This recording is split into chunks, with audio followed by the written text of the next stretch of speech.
মাননীয় স্পিকার, কোরআন আয়াত ভুল বলা যাবে না। মাননীয় স্পিকার, আমি একটা হাদিস বলতে চাই। হাদিসটা হচ্ছে, আল্লাহ রসুল বলছেন, আল্লাহ যদি কোনো শাসককে ভালোবাসেন তাহলে তার সাথী,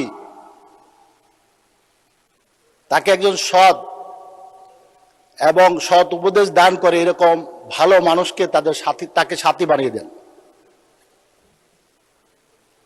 যখন শাসক কোনো ভুল করে তখন তার সেই সৎ সাথী তাকে তার ভুলটি ধরিয়ে দেন। আর যদি সে কোনো ভালো কাজ করে তাকে সেই ব্যাপারে উৎসাহ দান করেন। আর আল্লাহ যদি কোনো শাসককে অপছন্দ করেন তাহলে তার সাথে একদল খারাপ সাথীকে তুলে দেন।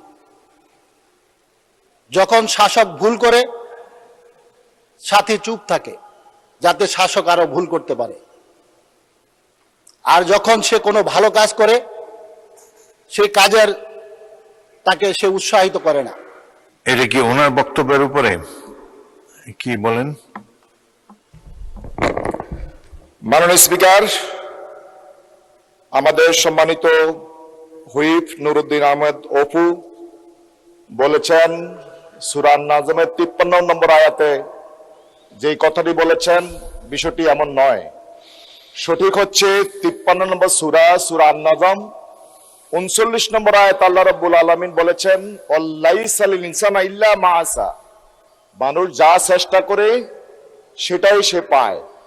উনি বলছেন 53 নম্বর আয়াত, আসলে সূরার নাম্বার হচ্ছে 53, আয়াত নাম্বার হচ্ছে 39। মাননীয় স্পিকার, আপনাকে ধন্যবাদ। বক্তব্য তো ঠিক আছে নাকি? বক্তব্য ঠিক আছে, আয়াত নম্বর ভুল। না, বক্তব্য ঠিক আছে কিন্তু আয়াত নাম্বার, কোরআনের আয়াত তো ভুল বলা যাবে না। মাননীয় স্পিকার, কোরআনের আয়াত ভুল বলা যাবে না। ধন্যবাদ, বসুন। মাননীয় সদস্যবৃন্দ, পরবর্তী বক্তা।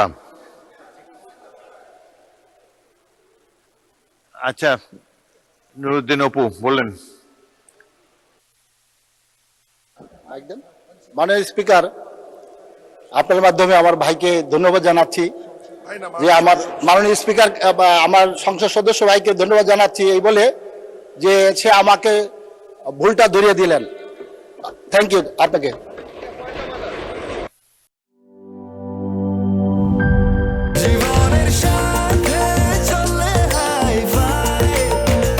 স্বাস্থ্যকর অল টাইম ফ্যামিলি কেক, সব সময় অল টাইম হেলদি লাইফ।